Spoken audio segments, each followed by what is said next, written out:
You're listening to the ESO Network, your station for all things geek.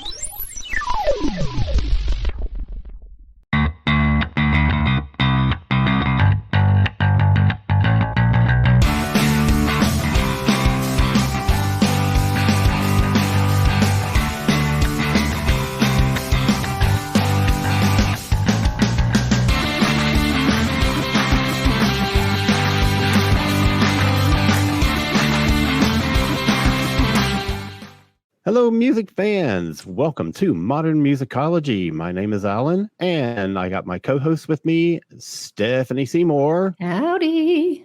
And Rob Levy. Greetings and felicitations. And we are joined by a very, very special guest today. We have musician, songwriter, record producer, Gary Clark. He's a former member of bands like Danny Wilson, King L, and Transistor.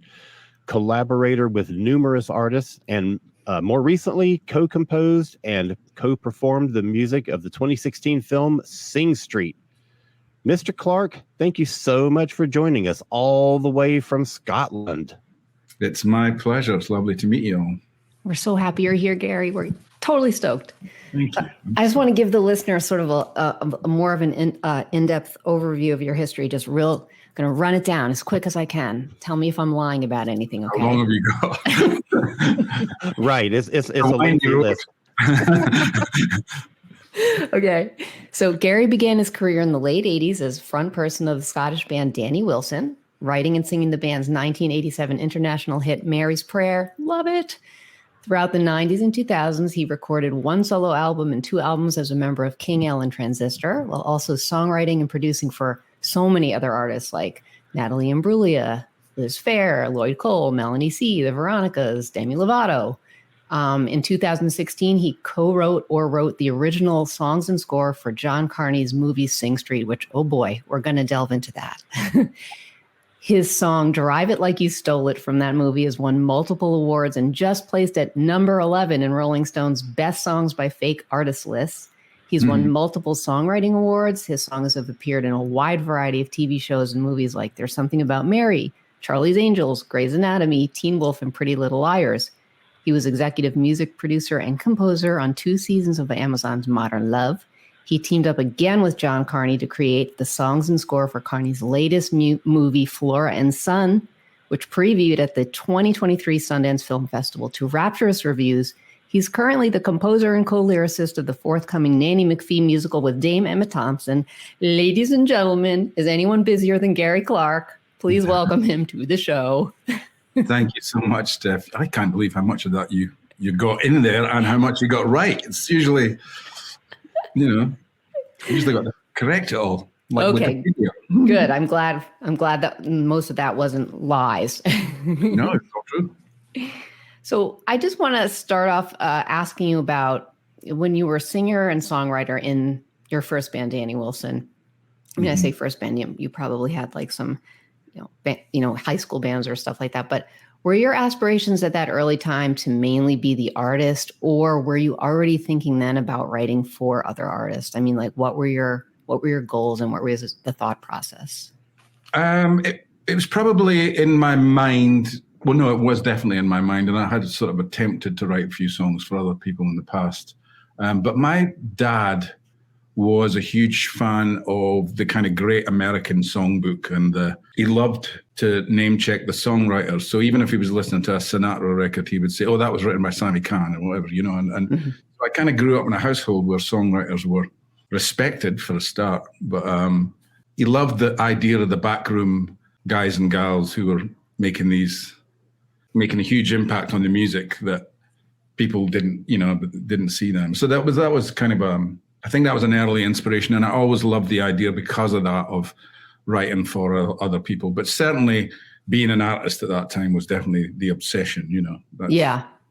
During that time in the 80s when you had pop stardom, you're on smash hits, you're on like all these American sort of TV shows and you're making the rounds. How did that sort of window of 80s stardom affect you as an artist today? Well, to be honest with you, I sort of found myself in it and didn't enjoy it very much. What I actually love is the creative process, and I love the creation of music, from the songwriting, the lyrics, the studio, that whole thing was kind of my obsession. And a lot of the bands that I loved, like Steely Dan and the Beatles, were really kind of studio bands, and they kind of made their art. And I actually went to art college for a very brief period of time, and so a lot of my friends were artists, and they would work alone in rooms and create these amazing things. And that was kind of my comfort zone, still is actually, And then suddenly I was sort of thrust into something that I wasn't very comfortable with, to be honest. And I was a lot shyer when I was younger as well. But the amount of time that you spend, once you have a hit particularly, the amount of time that you spend doing promotion as opposed to the creative stuff is kind of soul destroying, And I remember being on a tour bus we were doing festivals in Europe, and just getting this sense of, I just want to smash this window and get out of this bus and go back to the studio, and, so I wasn't really comfortable with it, if I'm honest, which... And you kind of touched upon songwriting a little bit. Can you kind of talk about what you think the key is to good songwriting? Well, it used to be. I would say that I'm not trained in any way. I don't read music. I'm trained. I just taught myself by ear, and I had a couple of guys at school taught me things on guitar and stuff. But everything I've learned by ear and by listening to music and listening to records. So as an artist, I was really just creating from that place of imagination there. And I would say that as my career sort of moved into the area of collaborating with other songwriters, working in the United States in particular, the craft is very high, particularly in Nashville, LA, these places, the craft of songwriting is really super high. And I learned a lot from working with other writers, other producers. I'd say that my knowledge of the craft is kind of higher now than it was when I was making those records. So it probably makes it a little more, I'm not going to say easy, because it's not easy, but I sort of know how to navigate the beginning to end thing a little bit quicker, I think. And I guess some of it too is osmosis, because you heard all these great records growing up too. So you kind of knew what the standard was. It's 80 to 90% osmosis, really. Yeah. But you can learn stuff from songwriters.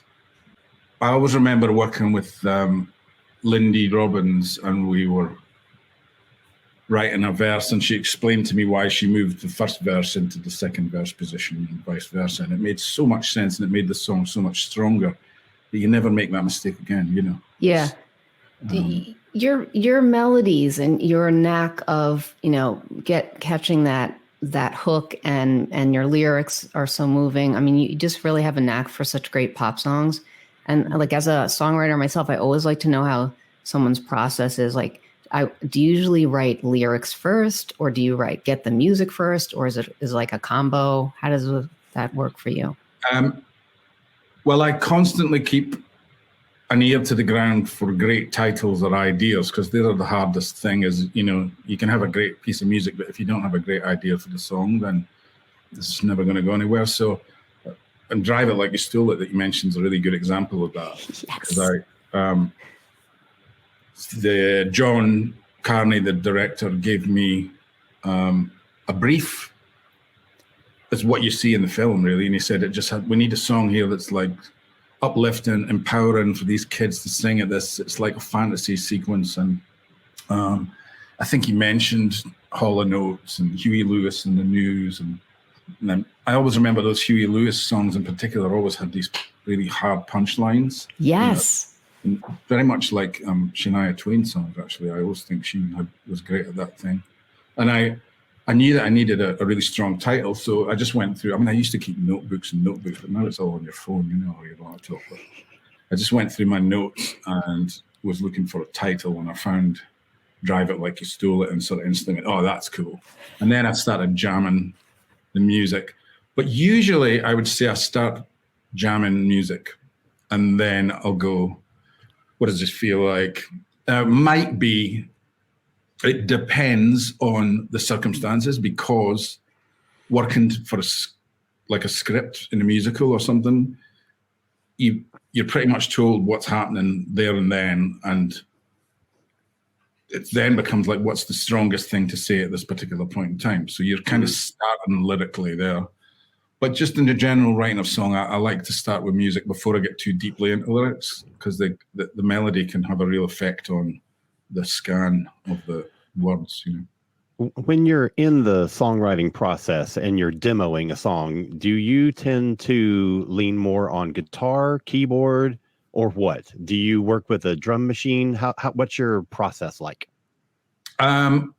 Most of the stuff I do, I know it has to be demoed to a really high standard. And so in Pro Tools now, I'm just used to working whatever it takes to get that demo from my head into reality. So, you know, and that really is song dependent, because it's a song that's just, say, a piano, and you know you're going to add some strings, you would start with the piano. But if it's something that's very beat heavy, then you would start with the beat. So for instance, I'll go back to Drive It Like You Stole It. Once I got that title, and John had mentioned Hall & Oates, I started to think about that beat. And then I programmed the beat, and then I got up a big 80s synth sound and just started playing chords. And quite quickly I found those big, glorious sort of sounds that you would associate with the 80s, because I knew that's what he wanted. So yeah, depends on the material, but I'm kind of making the demo as I'm writing the song. And I actually like to get to a point where I can listen to some kind of rough track, have that open on my computer, and have notes open, and then write the lyric at that point. And sometimes I'll even jump on the mic and sing stuff in, either guide lyrics or it might be the fight. I might just get a verse and I'll go, okay, I'll put the verse in now, and then that'll help me with the next bit. Or, you know, they're hand in hand at the moment, I think. This is a question I was going to ask later in the interview when we get heavily into Sing Street. But since we're already talking about the song, I'm curious to know how specific either the script or the description was when you were composing the songs for the film. Like, were you told, at this point, the boys are very influenced by Hall & Oates. At this point, they're very influenced by Duran Duran. And you know, how specifically were you told the song for this scene needs to feel like it's influenced by X song or X band? Yeah, well, John Carney is a great musician himself, and he and I wrote a lot of the songs together. Some of them started from John's ideas, and he would send me a file, and it would be called The Cure, or, you know, one was called Talking Heads. Oh, nice. So I wasn't in any doubt of what kind of vibe he was. You know. And also in the script, that was pretty clear, and I had a full script at that point. Yeah. That was all written really quickly, Sing Street, actually. I know John had started some of those ideas, but it was a matter of, it was less than a month, you know, it was all written and recorded. Wow. Did he have I want to know if John had a idea in his head for the scene for the Drive It Like You Stole It scene. It was, I mean, to me, it was like a Back to the Future ode. You might have mentioned Back to the Future, actually. Yeah, that rings a bell. Yeah, the scene was very well described. John's great with words, and it was very well described in the script. And we knew it was the only point in the movie where you're really in his head. It's not, it is a fantasy. Right. So it's a fantasy sequence. It was, and yeah, he described exactly the girls in 50s dresses and all that, the way the stage would look, and how the guys would be dressed. And yeah, I had a really clear picture of it. Yeah, he's great at that.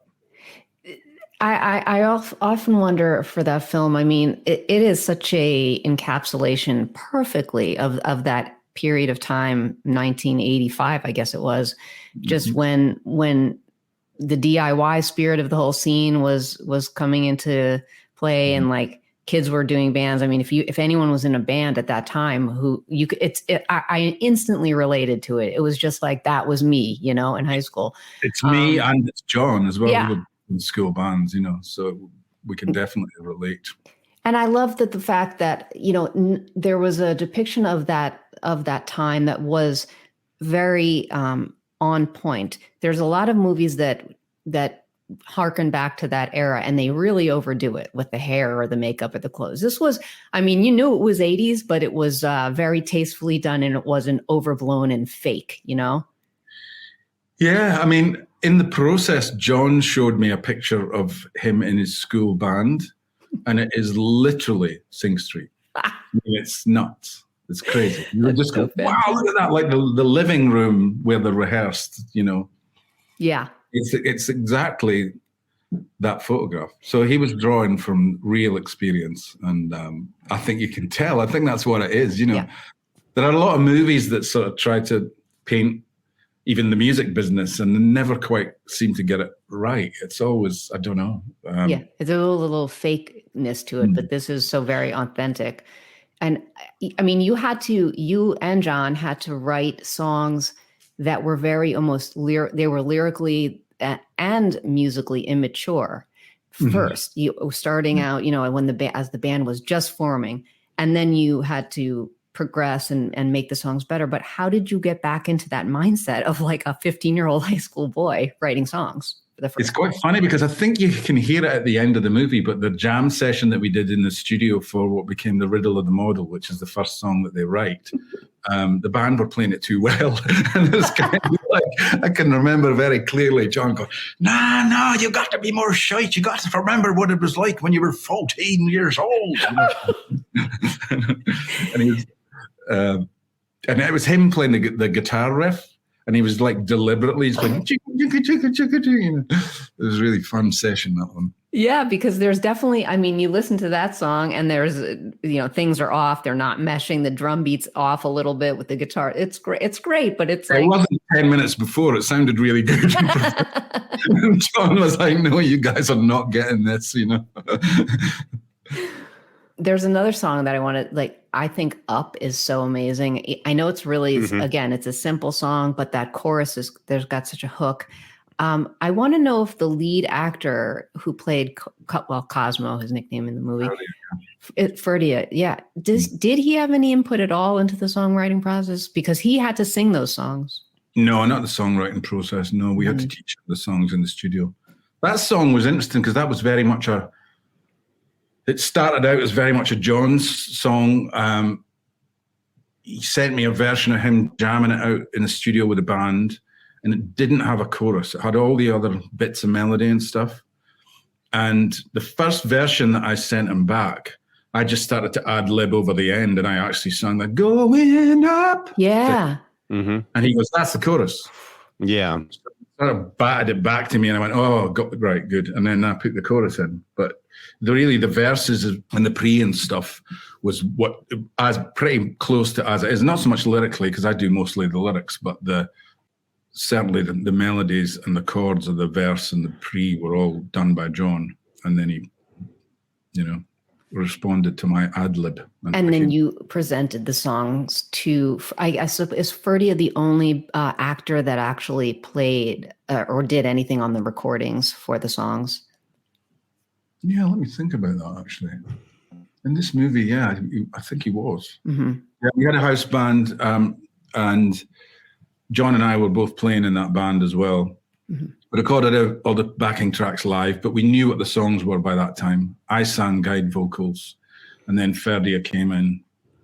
I must have had to check his key beforehand. I guess I must have done some Zoom with him or something, but...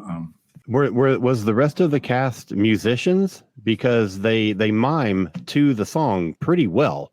I mean, it looks like they are actually playing. So did they have to be taught how to match a drum rhythm or something? Or did they know already and just have to learn the movements for the song? Well, the guy who played Eamon is actually a really good actor, but he's a really good musician as well. And so it looks very convincing on the guitar and stuff. He's actually playing the right parts and things. Yeah. I was on set for a couple of bits. I was on set for Drive It Like You Stole It, but John, being such a good musician, would probably have taught them the stuff right there and then, I would imagine.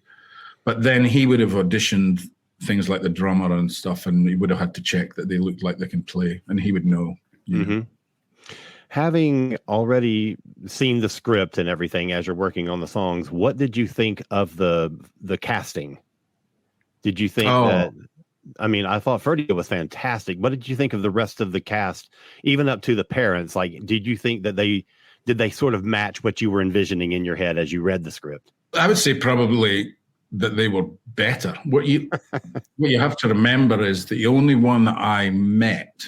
Oh no, obviously I met a couple of people when I went on set, but the Ferdia was the one that I spent a lot of time with in the studio, and.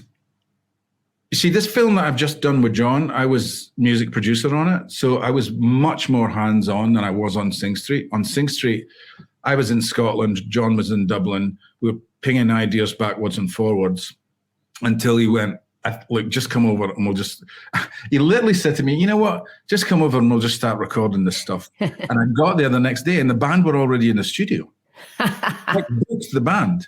And I was like, whoa, okay. And I was running back to my hotel room, writing finishing off bits of lyrics. And the Cure song was written in my hotel room. Yes, Sing Street. So there was really kind of, I was only in there and then out again. And then I didn't hear anything else about it. And I was like, well, maybe that movie's never ever going to come out. You know, wow. I literally didn't know what was going on. And then I kind of heard that it made a couple of festivals, but I wasn't there. And I remember, I think Ferdia and I've forgotten the actor's name, but the guy who played Eamon did some live acoustic stuff at, I think, Sundance or something. I heard about that. And then they had a screening in Dublin and I was invited and I went and I saw the movie for the first time in a screening with audience. And I was really expecting, I don't know, like I knew too much or I was going to see the cracks, you know, and I actually just got into it and watched it as a movie and just totally enjoyed it. So that was very different from the sort of latest experience where I'm seeing every single frame as it kind of goes, you know. I was a lot more detached from Sing Street, apart from the music. Obviously. So yeah, talk about that, the new film. I know, like we said, it was premiered at Sundance, I guess. That's out now. Is it out to the public right now? No, Sundance was where there was a big rush to get it ready for Sundance because that's where they kind of try to get a distributor. And it went so well that they ended up signing it to Apple. So Apple will release it later this year. I don't have a date yet, but fantastic. That's what happened. So it will. John reckons it will probably be out in the summer because, you know, it's made and it's ready to roll now. So was this or I don't know how much you can divulge really, but is it a movie that features songs as the previous film, as Sing Street did, or is it more like you were scoring a film? You know, was it? I did both, but it's different in tone from Sing Street. It's more adult. Although there's a young guy who's 14 in it who has some great moments and some great songs. But the story is really about, played by Eve Hewson, Flora kind of discovering herself through music and the relationship she has with a guitar teacher online and her relationship with her kind of hooligan young 14-year-old son. And they kind of find each other through music as well. So you don't really, the original songs don't really kick in until somewhere in Act 2. So, and then starts to really pick up after that. But musically. So it's not like Sing Street that's much more, this kind of the music grows through this movie. And a lot of it's very acoustic. Because she's playing in an intimate sort of situation with her guitar teacher sometimes. But there are some more produced tracks as well. The young kid makes electronic music on his laptop and has a friend who's a rapper, and I wrote a song for him. And, that must have been fun. Yeah, I got to rap in an Irish accent. I don't think I'll get to do that again. That was your one and only shot. So, Gary, the movie gets made and you find out it's going to become a musical. As a composer, can you kind of talk about what you have to do when your songs that you do for a movie become songs for a musical? Is there anything different you have to do, or do you have to mess with the arranging? Do you have to work with the composer? How does that whole process work? The first musical that came to me was Nanny McPhee, and it was based on the fact that the producer had seen Sing Street and she thought I'd be good for it. And then I went and met Emma Thompson, and we got along really well. And Emma had a bunch of lyric ideas, which she sent to me.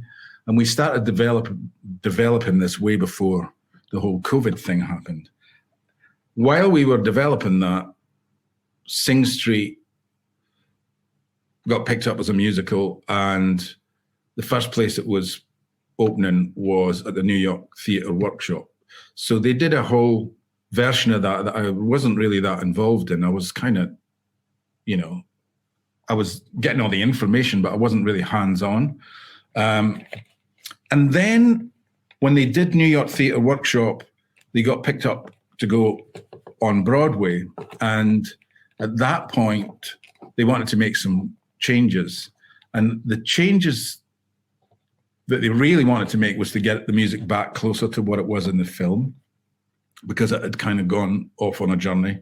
Mm-hmm. The songs were still the same, but a lot of the arrangements had been extended and stuff for the stage, and some things rearranged quite dramatically. And so the producers basically asked me to get hands-on with it. So I went out to New York to work on that. So Nanny McPhee was in the background now, and this is just before COVID. And so that was really my first experience of working on a stage musical, at Broadway.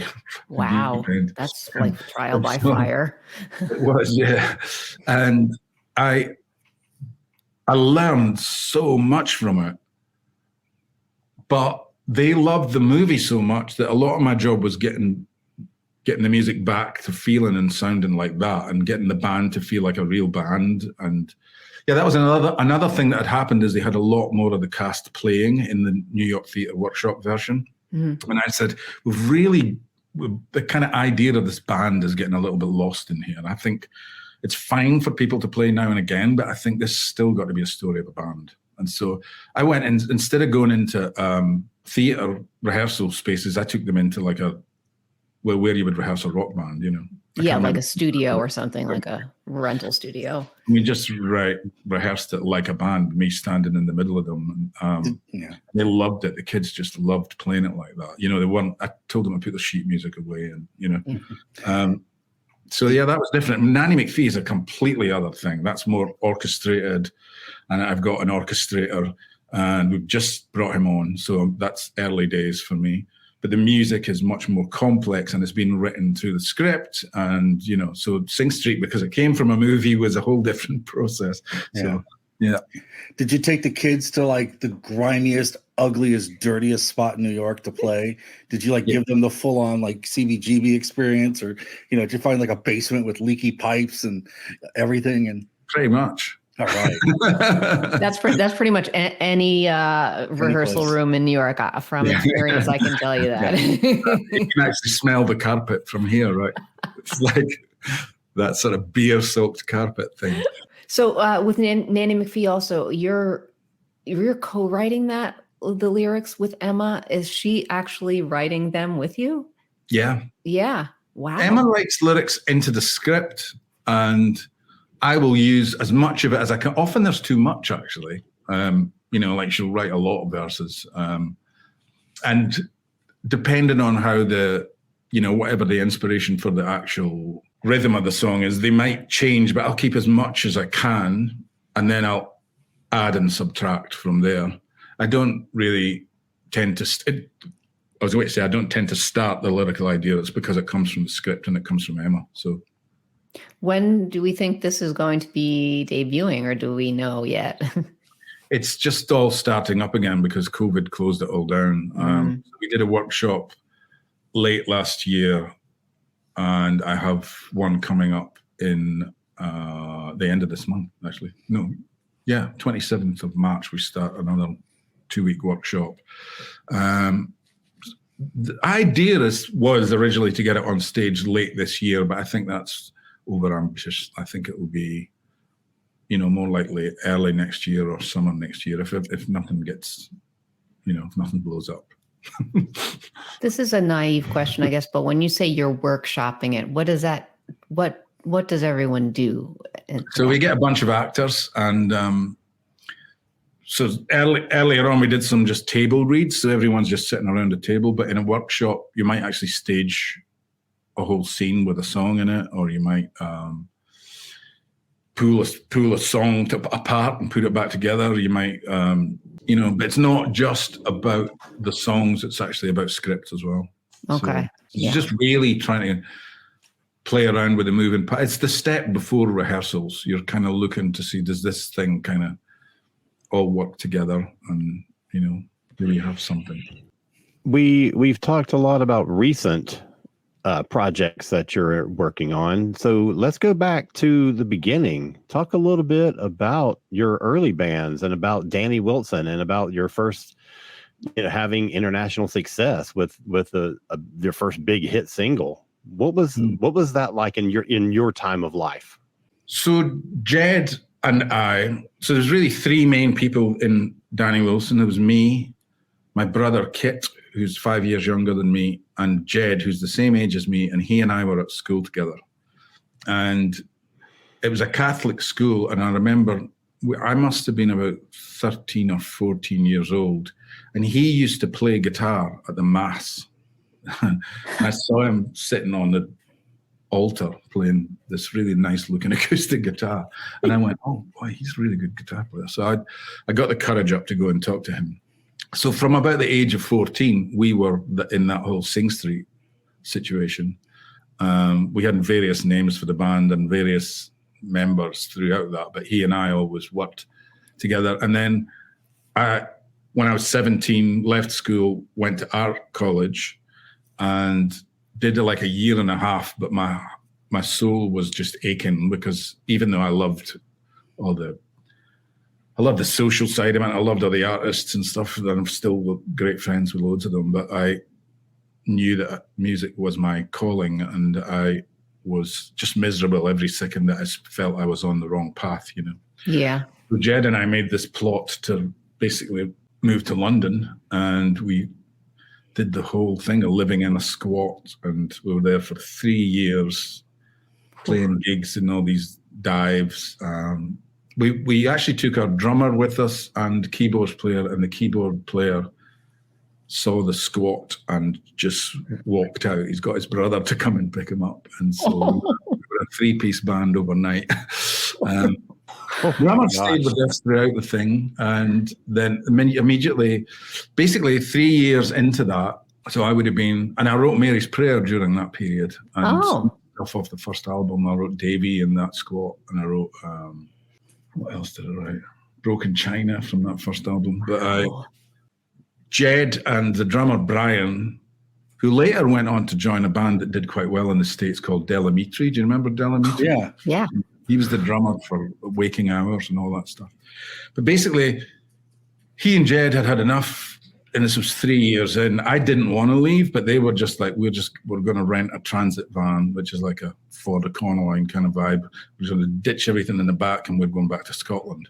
So I found myself going, I'll have to go with them. So I went, and as it turned out, it was kind of serendipitous in that we'd become a really good band. The songs had got better and all that through the London experience. But when we got back to Scotland, there was a couple of bands like Associates and things from our hometown and from Glasgow as well. They had Deacon Blue, maybe not Hue and Cry at that point, but Wet, Wet, Wet. There was a few bands that started to make Blue Nile. Yes. Started to do, good things. And that brought the record companies looking up to Scotland. Now, in Dundee, which is a smaller town, again, kind of weirdly fortunate, but a guy who was like the entertainments manager for the university decided he wanted to branch out, and he started being the entertainments guy in a club called Fat Sam's, which is actually still there. although it's very different now. But it's like a super club now. But at that time, it was a dive, but it was really music based. And so you got all these cool bands coming through. I mean, I saw, Prefab Sprout on their first tour, and Wow. Everybody played that place, and I barely never left the place. I was there all the time because I wanted to see everything that went through it, and we played it a lot, and we supported a lot of the bands. And there was a guy who was a local. He actually worked for the city council, but his obsession was music. And by night, he was a music journalist. His name was Bob Flynn, and he basically started to just write reviews from Scotland and send them to the big music press at the time, which was NME, Melody Maker, Sounds. And he started to write for these. He became quite a well-known journalist and music journalist. And he saw us play in a little bar in Edinburgh, I believe. And he wrote this review for NME that was like, it was the 80s, so it was like the shimmering glory of the winding melodies of rain pouring on our heads from the whatever, And one of these sort of over-the-top reviews. And all the record labels were like, who are this band? And so they started to call Bob, the journalist, who we'd never even met at that point. So I got a call at my mum's house, like, this Bob Flynn's looking for you. And so that was the beginning of this kind of weird 3 months of like all the labels wanting to sign us. And, I mean, we had a choice of every label. And we went with Virgin. Virgin America were just opening at the time. And so we were, again, really lucky. Virgin America had a whole cast and crew of amazing people that they'd hired from all these different labels, and they had no acts.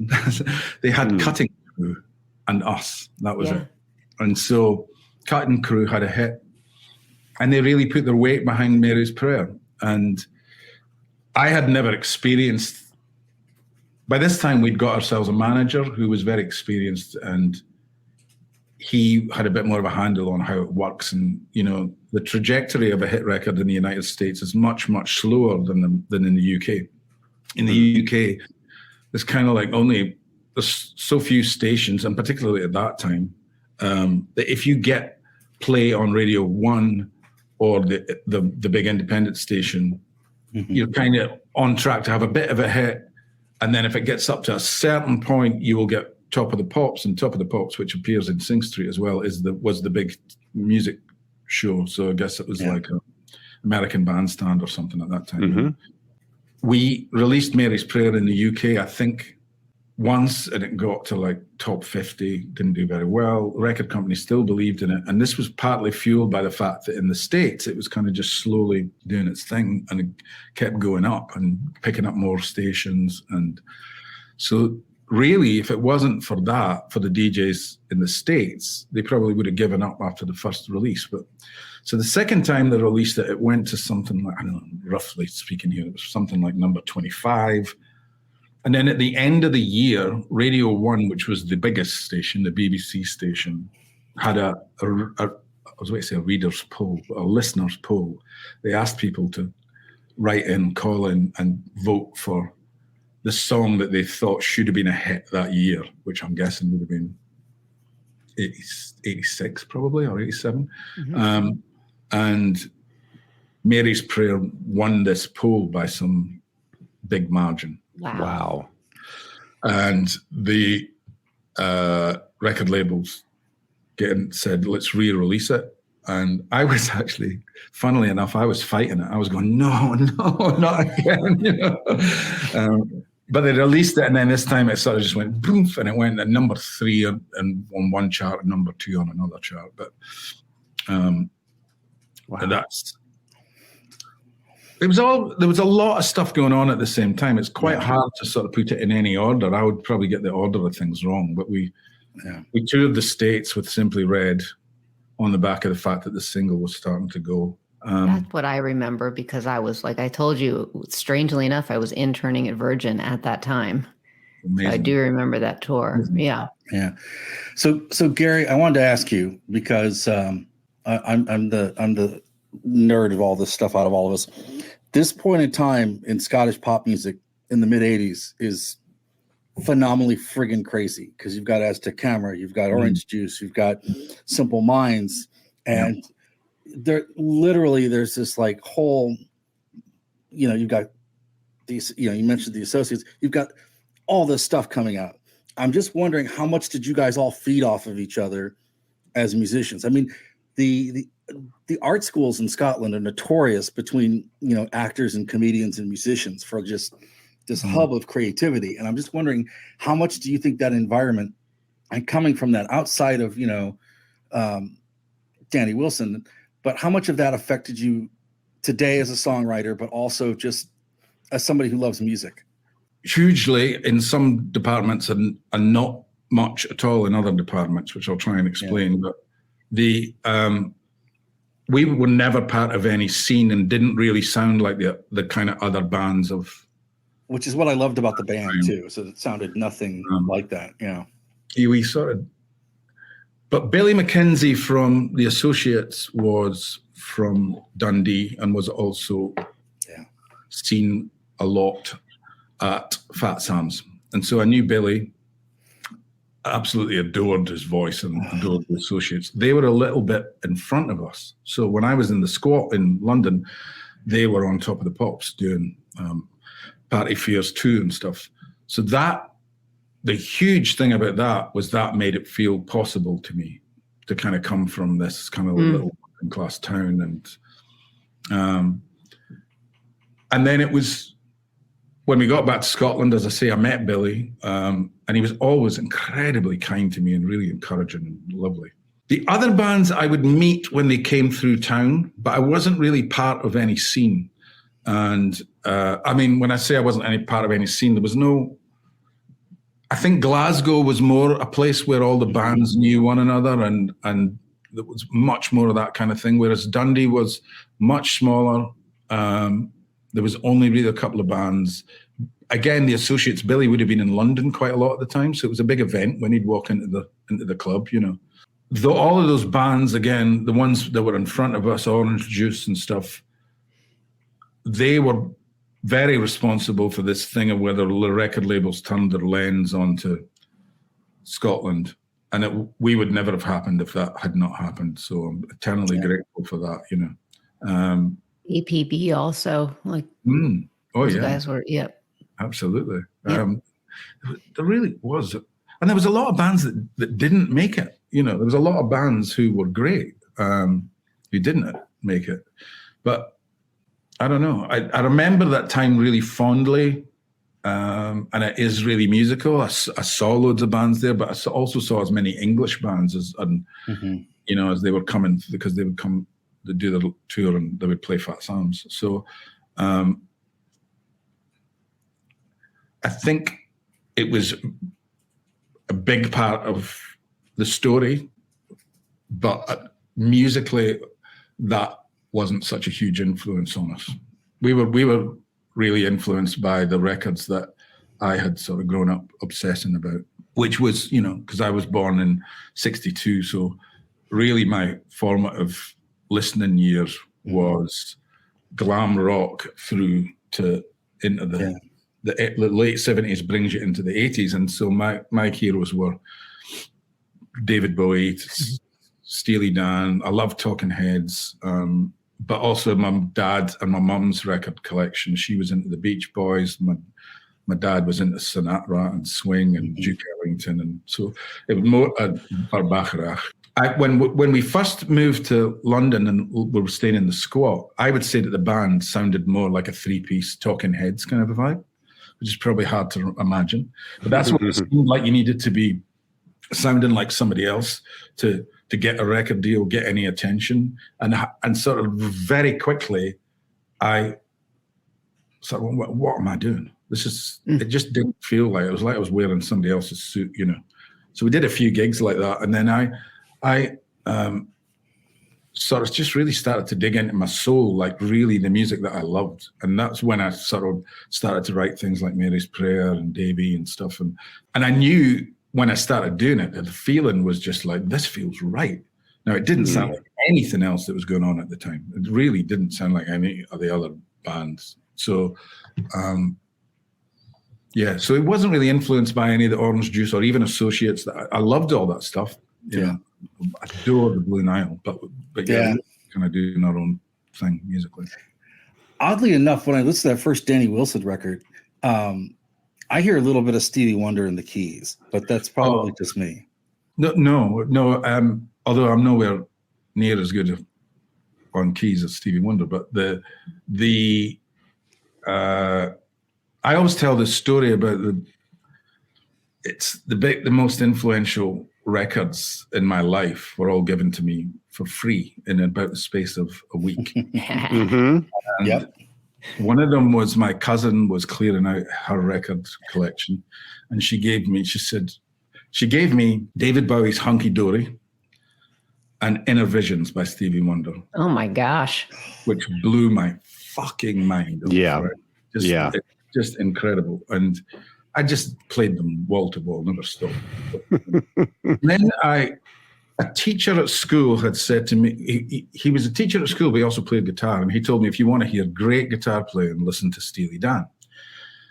So my dad was part of some record club kind of thing, and they gave you a certain amount of free records a year if you signed up for this club. And so he asked me if I'd like a record. So I asked him for The Royal Scam by Steely Dan, which was their last album.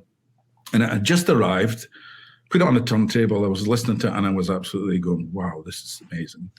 And I went to my girlfriend at the time's house, and this is 1977, so I am 14 or something like that. So I have to work that out. Anyway, 15 maybe. And her older brother had bought Asia by Steely Dan and hated it. And I walked in, and he threw it to me across the room. He pretty much threw it at me, and he goes, "Here, you'll like this shit."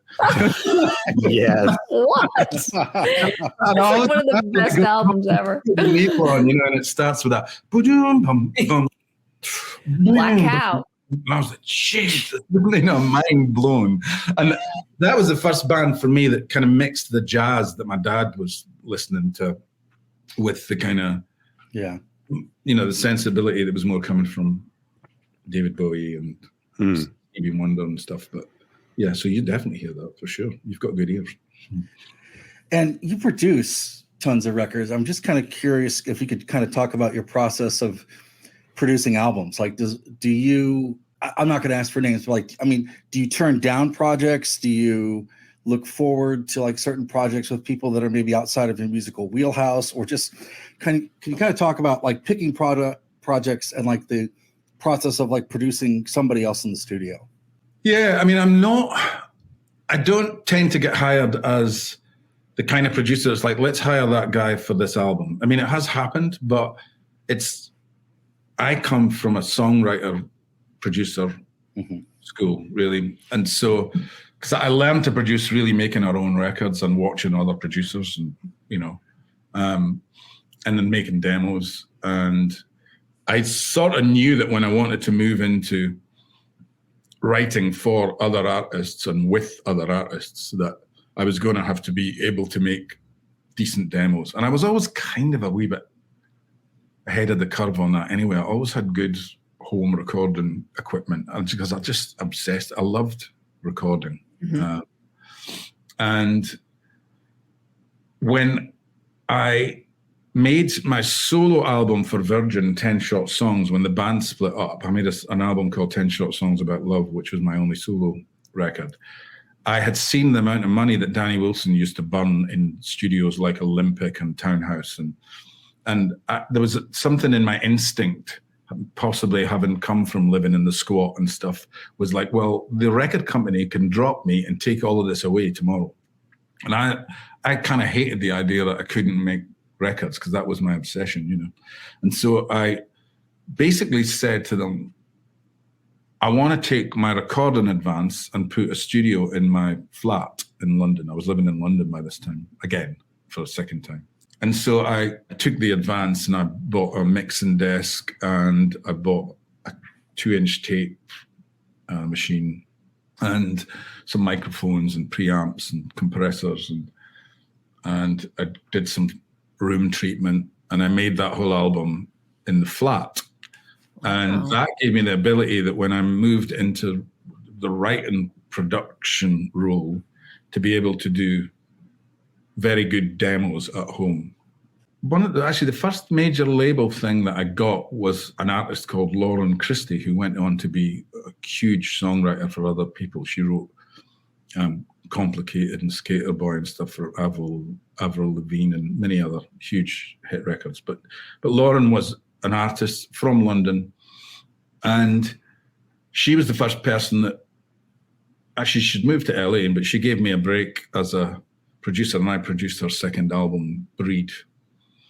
And then quite quickly after that, Natalie Imbruglia's manager heard that album and asked me to write with Natalie. And I was able to, again, make the demos at home. And I did 3 or 4 tracks, and they loved them, but they didn't consider me as producer. And so they started sending the songs out to other producers. And they kept coming back to the demos and going, we love these demos. There's nothing that's coming back sounds as good as these demos.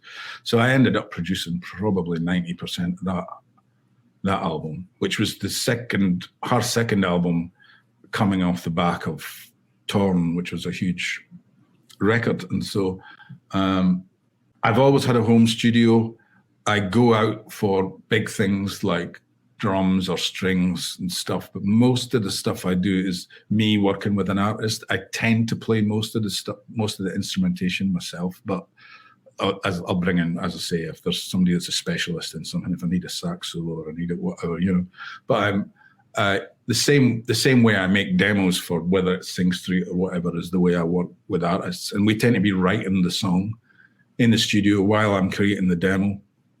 Very often, the first vocal we record ends up being the one that goes on the record. That's just kind of an amazing thing. It's so hard to recapture a vibe that you catch on the day when somebody's just written the song. Yes.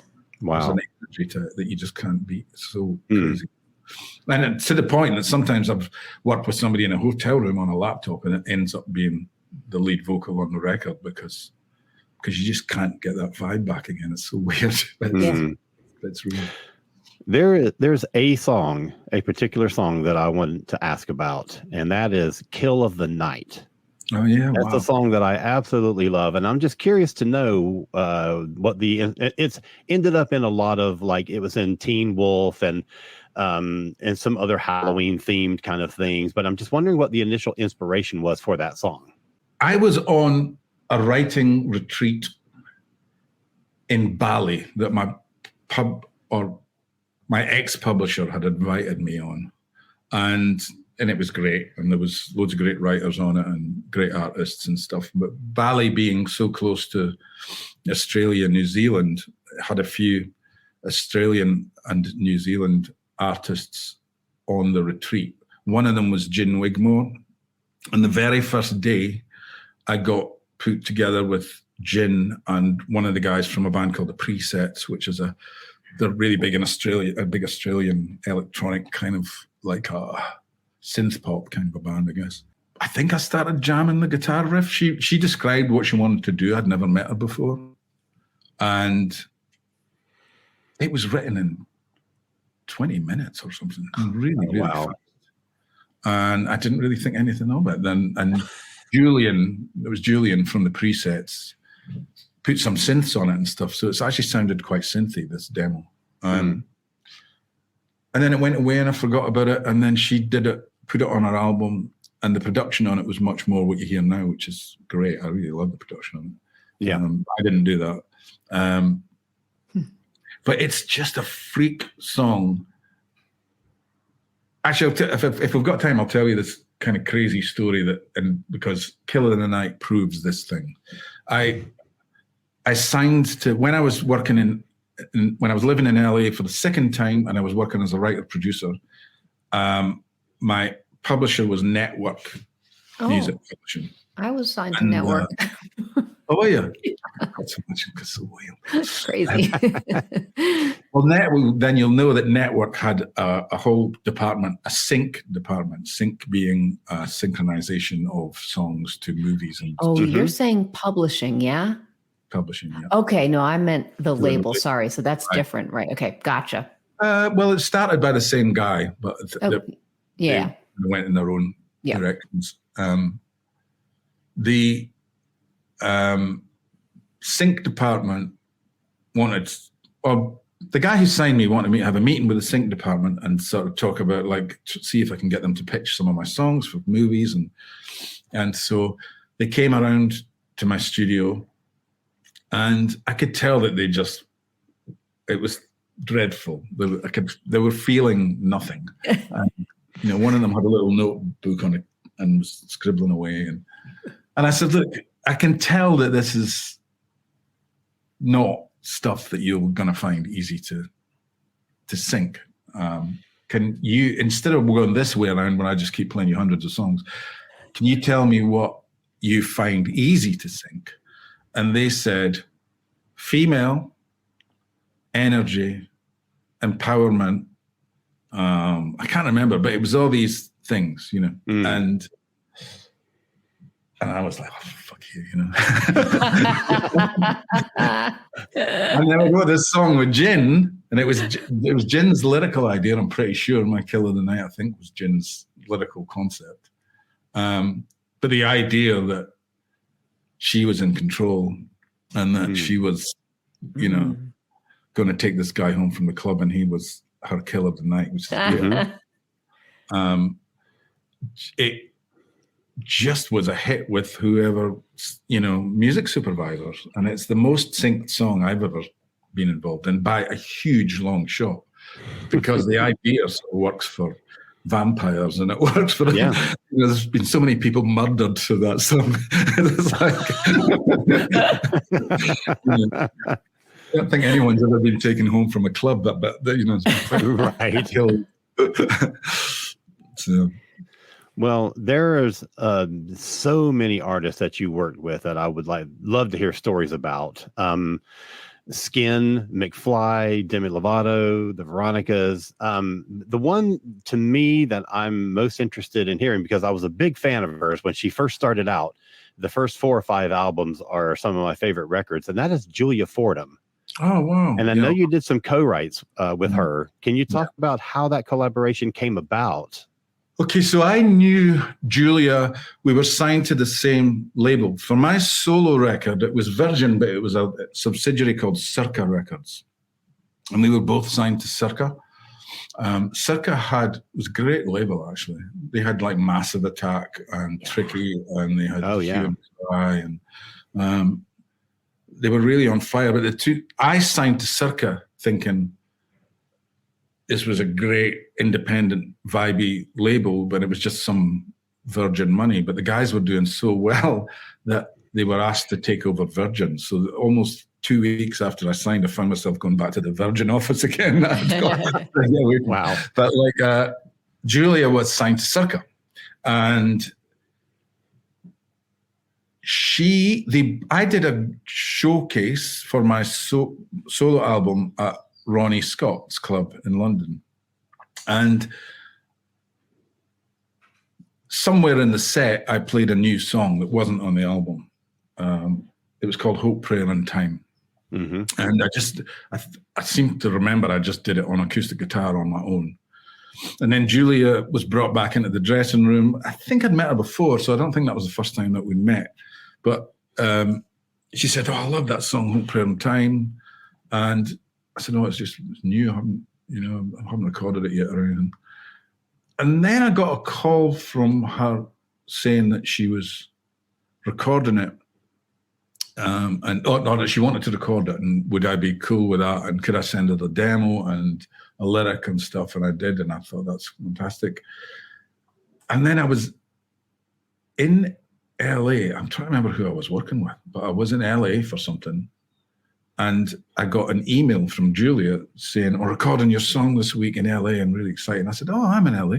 She said, "Well, will you come and sing background vocals. So that's when I met Larry Klein, the producer as well, which he was producing. And so we just hit it off then. That was her recording my song. And then when she went to start, I think it was her next album, she was coming through London and she said, can we do some sessions together? And we wrote, I think, 4 or 5 songs for our next album, something like that. Mm-hmm. I don't think I produced them. I think Larry produced them again. Yeah, he did. Yeah.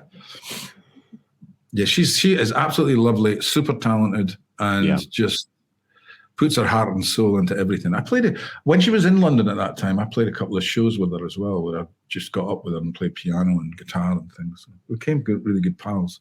Yeah. She's fantastic. And early on, basically didn't do any rewrites. I mean, or any co-writes. She was only doing, her own stuff. So it's interesting that she sort of gravitated to you as a co-writing partner. I think in that area, i.e. writing and producing with other artists, and many of them female, interestingly enough, but I think because I was an artist, I'm very sympathetic to the artist as opposed to sympathetic to the record label. Yeah. And so I'm trying to, obviously I want something that the record label are going to love, but my first port of call is, what do you want to do? And so, and I'm also really aware of how stressful recording, particularly vocals, can be. I've smashed a few pairs of headphones in my time when Man, totally. It's pretty damn stressful when that red light goes on, and so most of my work has been word of mouth, one artist telling another artist. Natalie Imbruglia told Skin to work with me, and that's it. It's I think my experience on their side means that hopefully I make it as easy as possible for them, and as creative as possible. Touch a lot of stuff. I know. We covered a lot. There's so much more to do, but we covered a lot. Yeah, there's a ton. We'll have to have you back some other time and talk about the rest of all this. Once you've seen Flora and Son and exactly, and Nanny McPhee and Nanny. Once Nanny starts the rounds, you just reach out anytime. Okay, we definitely will. You know your stuff. Yeah, we try to talk to people who know their stuff. Say hi to Emma. Yeah, just tell it Dame Emma we say hi. Do you have to call her Dame Emma, or do you get to call her Emma? She actually signs off the Dame sometimes. That's great. Now, when you get text from her or her phone rings, does it say Dame Emma or just Emma? Right, this says Emma Thompson. But the fun. Well, there's 2 funny stories.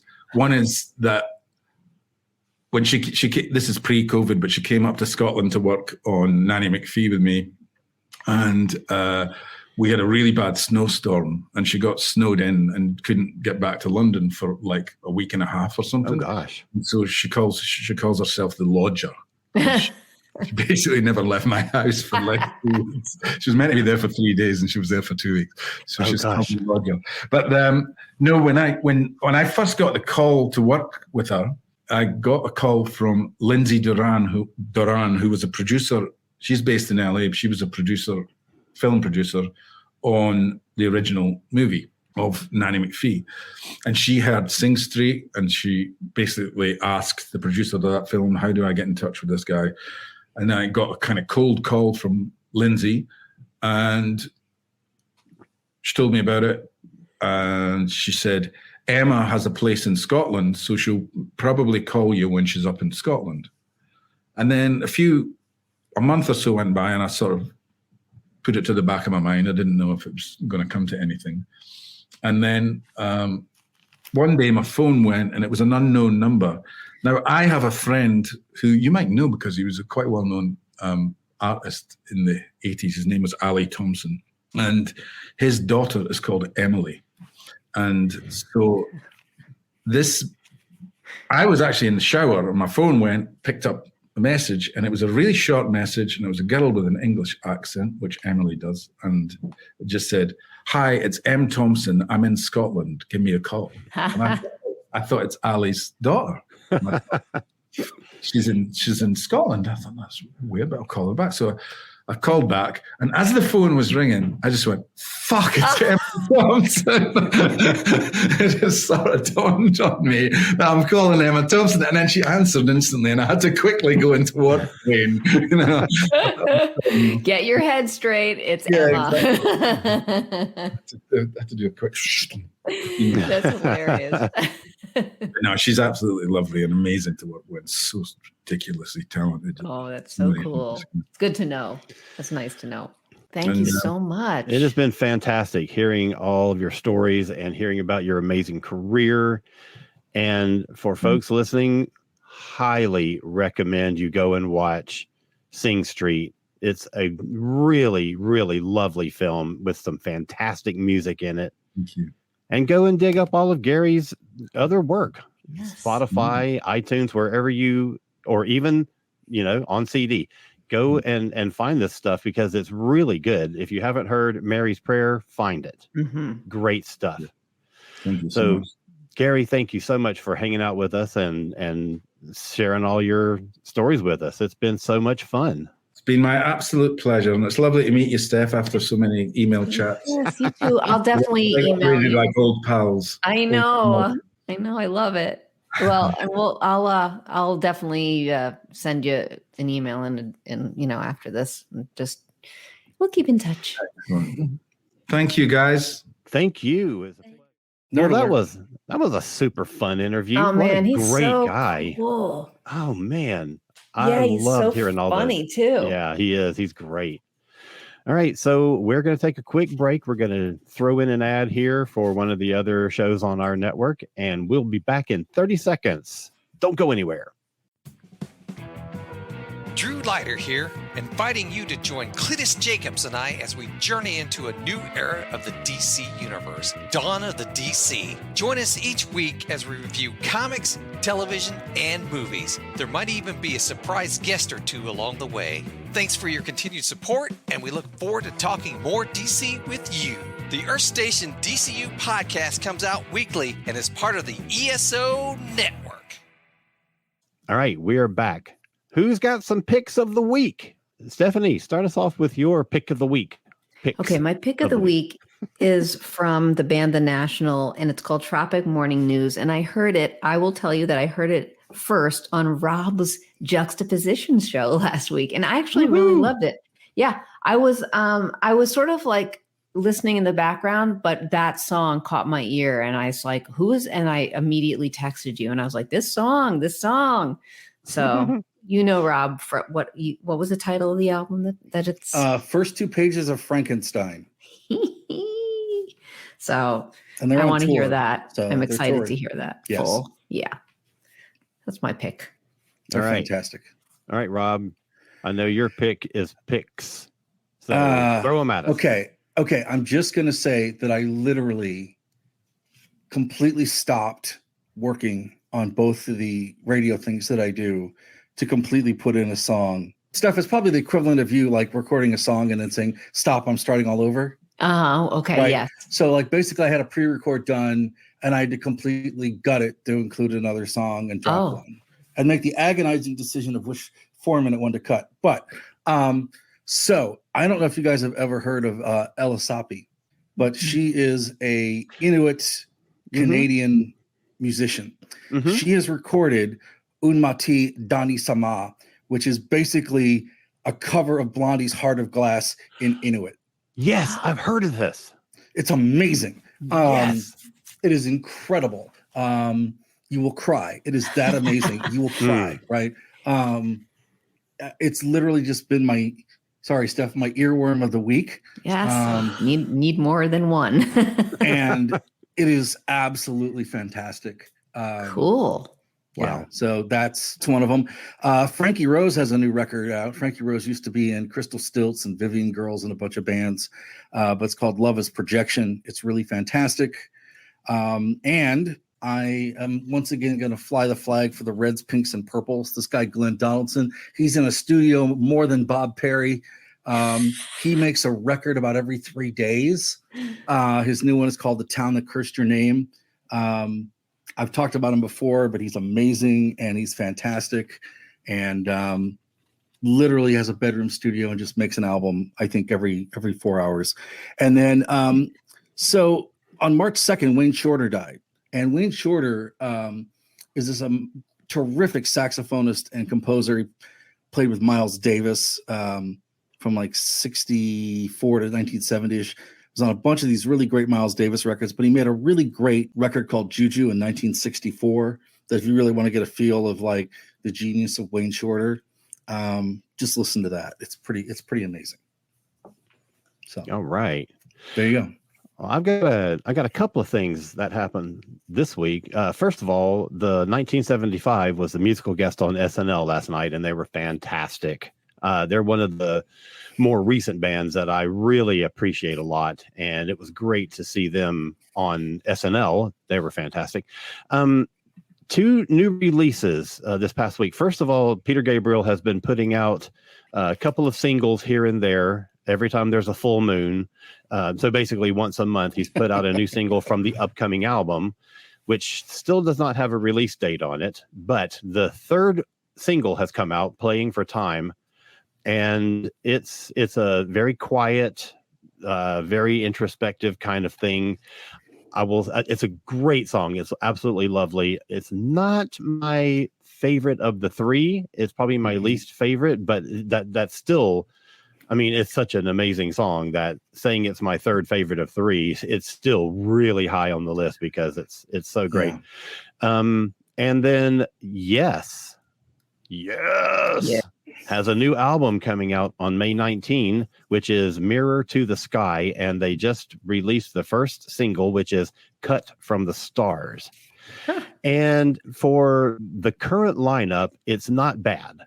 I would say I'm just not I love Yes. I've loved Yes for decades. I'm not as engaged with the music that the current lineup has written and released over the last few years. In 2021, they released an album called The Quest, and the first single was called The Ice Bridge, and it was okay. It was really cool.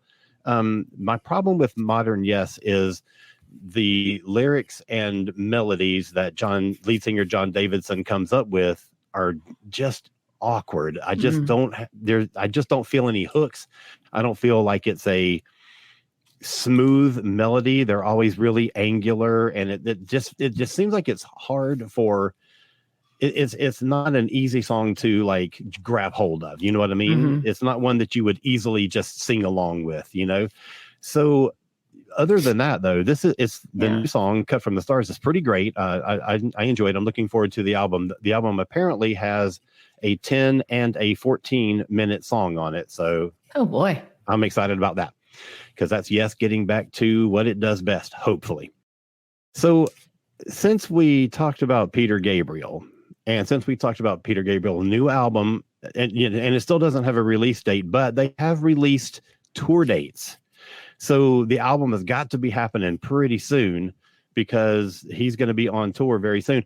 And that leads me into a little announcement about next week's show. We are going to, as long as everything is lined up, everything is confirmed. So as long as everything stays the way it is, next week we will be interviewing Mr. Tony Levin. Yes. Holy smokes. I am so excited. For those who aren't familiar, he is the premier bass player in the world. He has played with every possible artist you can imagine. He's been with Gabriel for a long, long time. He's on the new album. He's on the new Gabriel tour. So that's going to form a lot of what we talk about next week. But there's a million other things that we can get into with Mr. Levin. So definitely don't miss that one. All right. So I guess that's it for this week. Yeah. So, Steph, how about you tell people where they can find you? Sure. You can find me on Facebook at Stephanie Seymour Music. You can find me on Instagram at there_r_birds. You can find me, I have a website at therearebirds.com also. You can find me on Bandcamp under just my name, Stephanie Seymour, and of course on all the streaming platforms everywhere. Our best friend, Anthony Williams, he has another podcast called Watchers in the Fourth Dimension that is watching its way through Doctor Who from the very beginning and commenting on every story that they watch. It's a fantastic show. If you're a Who fan, you should go listen to it. Rob, where can people find you? Okay, so you can find me on the theneedcoffee.com podcast Weekend Justice. You also can find me Wednesday nights on KDHX in St. Louis, hosting Juxtaposition. It's Wednesdays from 7 to 9 Central. So figure that out however you need to work that. It's Do the daylight math. saving. Yeah, do the math. And all the shows are archived on the archive stream. So if you're busy, if you're listening to the Peter Gabriel or Stephanie's records or reading Alan's books, you can listen to it later on the archive stream. Everything is archived for 2 weeks. So maybe you're feeding your llama. Or That you maybe bought you're last taking a week walk. when he mentioned Yeah, or you're taking a walk, whatever you got to do, you can listen to it later. Also, I don't think I've talked about this yet, but You have I- not, and I'm excited for you to So tell excited. people about it. So I am doing a weekly radio program on Louder Than War Radio, which is through Louder Than War, the online magazine and empire of John Robb. And I have a show called Antics. It's technically called Antics with Rob Levy, from 6 to 8 Mondays, Greenwich Mean Time, which is they're 6 hours ahead of the Midwest. So it's 12 to 2 in the Midwest, 1 to 3 Eastern. Just look at the time and type into whatever random time converter you have if you want to listen. But all kinds of stuff. I get to dive a little deeper and do some longer songs, and I don't have to play PSAs and other things. So I've got more time to play with. And Show number 1 was fantastic. It is available on Mixcloud. You can listen to it archived on Mixcloud. They have an app. It too is archived. So go to Louder Than War Radio. I will tell you that like the amount of shows on there are pretty incredible. Their metal shows amazing. They've just got a ton of stuff. And I would be remiss if I did not give a big shout out of thanks to producer to the stars, Mr. Bob Perry, for his console and patience and calmness during this frantic time of Well, he was happy. Watergate-like anxiety. He was So, happy to help, and the show, it's awesome. And Bob Rob. Perry does not own a llama. So listen to that if you can. Show number 2 is coming out this week. I'm working on number 3 now. Great. It's incredibly weird to be doing this, but it's also fun. Wow, that is amazing. So congratulations on that. Yeah. I'm Thanks. so excited Thank you. that because we've known about this for a little while and we've not been able to talk about it. So I'm so glad that you're finally it's running. The first one is out and that we actually get to tell people about it. It's very cool. Yeah, I know. So you can also hang around on the internet at cosmiccreative.com, KOZMIC creative.com. And that's got a list of all of the books I've written, some books that I've published by other authors, and other podcasts that I'm involved in, like Earth Station Trek, which is I bet you'll never guess it, it's a Star Trek podcast. So I'm also working on the relaunch of not necessarily a relaunch, but a revamping of my Doctor Who podcast, Doctor Who A to Z. I've got a new co-host that's starting with me. So that'll be getting onto a regular schedule now, which I'm very excited about. Awesome. All right. You better be back here next week when we interview Tony Levin. Holy crap. Holy crap. I'm excited. It's going to be an intense interview. So have a great week. We will see you all very, very soon. Take care, do good in the world, and keep rocking on. This has been a broadcast of the ESO Network. Be part of the crew and help support our shows by donating to our ESO Patreon or by shopping at the TeePublic store, which can all be found at www.esonetwork.com. The ESO Network, your station for all things geek.